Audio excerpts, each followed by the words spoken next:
আমাদের নাকি দুটো মাইক খুলে দিয়েছে বলছিল। খুলে দিল। আরে দুটো মাইক খুললে হয়? এই মাইক এখানে তো শুধু নাই, বিধানসভার মধ্যে আছে। ওনার মাননীয়ার কানে আমি ভালো করে ঢুকিয়ে দিই।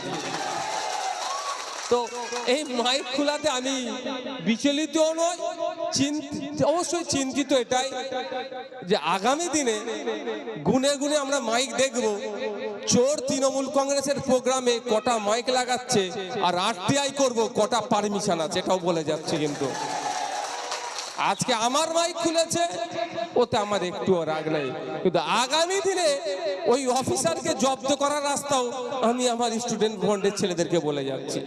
লক্ষ্য রাখবে, অন্য কোন দল প্রোগ্রাম করলে আমি বলবেন না। তৃণমূল কংগ্রেস যে আপাত মস্তক একটা দুর্নীতিগ্রস্ত দল, যেখানেই দুর্নীতি দেখবেন তৃণমূলকে সেখানে পাবেন। যদি এটা পলিটিক্যাল মঞ্চ নয়, আমি রাজনৈতিক ভাষণ বেশি দেবো না।